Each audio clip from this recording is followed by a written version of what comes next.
July 8, 2022, Nara, Japan. Shinzo Abe is giving a speech in the street. A normal summer morning. People are watching. Cameras are rolling. Then, 2 shots. Abe falls to the ground. A man named Tetsuya Yamagami, 41 years old, had shot him with a gun he built himself at home. He did not run. He did not hide.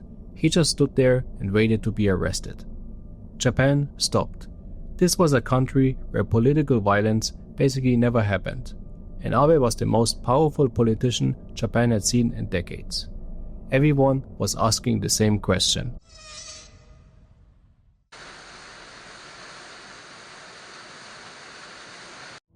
When the news broke, nobody could make sense of it. Yamagami was not a terrorist. He had no political agenda. He was just a regular guy. He was a son. His mother had joined a religious group, and over the years, she donated so much money to that group that she destroyed the family financially. Everything gone. Yamagami grew up watching his family fall apart because of this church. But why shoot Abe? Abe was not even a member. In a letter he wrote before the shooting, Yamagami called Abe one of the most powerful supporters of the church in the country. He had given a speech at a church event in 2021. To Yamagami, that was enough.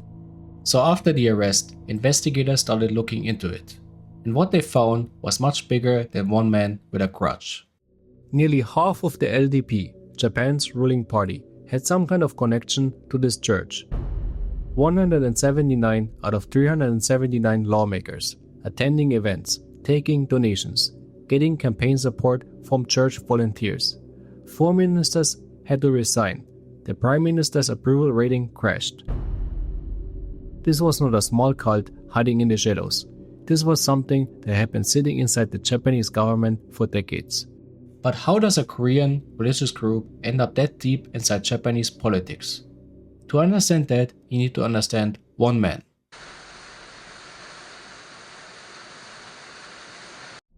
Before you click off, this is the part that explains everything, so stay with me. Sun Myung-moon was born in 1920 in what is now North Korea. At that time, Korea was not a free country. It was under Japanese occupation. Japanese soldiers on Korean streets, Korean language being wiped out, Korean culture being erased, churches being shut down or controlled. Moon grew up in that world, a colonized kid in a country that did not belong to his people. When he was 16, he claimed he had a vision of Jesus Christ. Jesus told him he had a mission. Moon believed it completely. At 18, he left Korea and went to study in Japan, the country that occupied his homeland. He learned the language, he studied the system, he saw how Japan worked from the inside. And according to his own account, he was arrested and tortured while he was there for speaking out against Japanese rule. He came back to Korea with a plan. In 1954, he founded what would become the Unification Church. On the surface, it looked like a normal religion.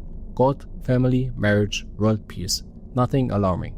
But Moon had a very specific idea of what this church was going to do, and Japan was at the center of it. What I'm about to tell you is the part that most people never hear about, so keep on watching. Experts who studied the church found something unusual about how it operated in Japan specifically. Japanese members were taught that they carried guilt. Guilt for what Japan did to Korea during the occupation. The war crimes, the forced labor, the cultural destruction. And the way to wash away that guilt, according to the church, was to donate money. Not a little money, everything. People donated until their savings were gone, until their families broke apart, until there was nothing left. And that money flowed directly to Moon's organization in Korea. Japan was his biggest source of funding in the world, and it was designed that way from the start. He had grown up under Japanese occupation, and now Japan was paying him back, not through war or politics, through religion. But to do all of this inside Japan, he needed protection. He needed someone on the inside. He found that person in a man named Nobusuke Kishi. Kishi was a former wartime minister, a suspected war criminal who avoided persecution after the war, and later the Prime Minister of Japan. He was also Shinzo Abe's grandfather. Let that sink in for a second. The grandfather of the man who got assassinated because of the church was the same man who led the church into Japan. Kishi and Moon made a deal. Moon got political protection to operate freely in Japan. Kishi got a massive organized network of volunteers. Church members who would campaign, fill rallies, and make the LDP look more powerful than it was. Both sides got what they wanted. And this arrangement stayed in place for 60 years, passed down from politician to politician. From Kishi to his son, to his grandson, generation to generation. The church kept growing, the money kept flowing out of Japan, and nobody in power had any reason to stop it. We're almost done, but the ending of the story is not what you expect, so keep on watching.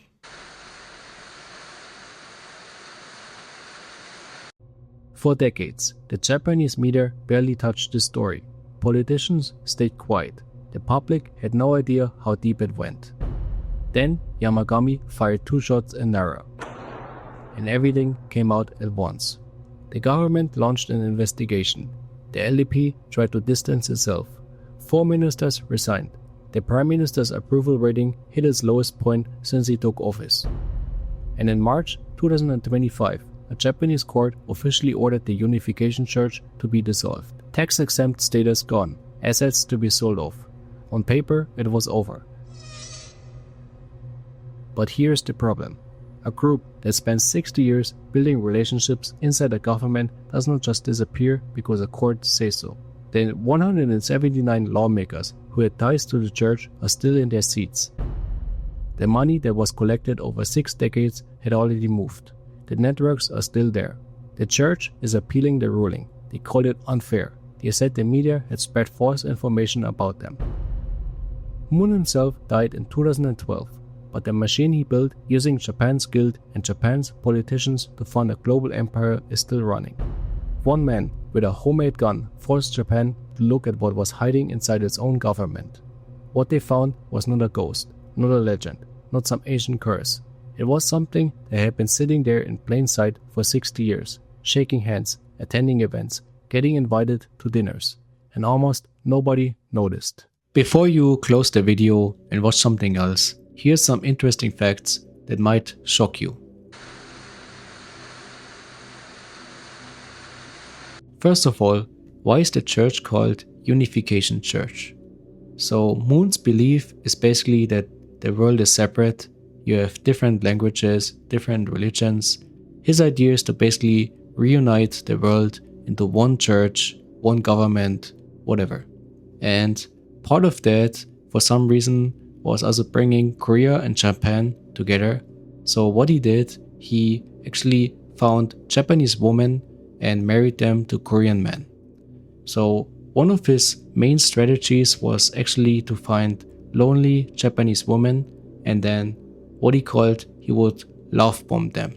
Basically, he find a lonely Japanese woman, and a church member would basically fake interest in that woman and make her fall in love with the guy, so he can use her as basically a piggy bank and get money from them. And then they would marry each other, and that's how they get new cult members. Another interesting fact is how Yamagami built this gun. So apparently he built the gun from instructions from YouTube. If you look at pictures from the gun, it looks very improvised. And basically this was kind of like a hobby he did at home, where when later police raided his home, they didn't just find one gun, they found many guns. And this was something that he did basically as a hobby, and eventually used one of these guns for his assassination.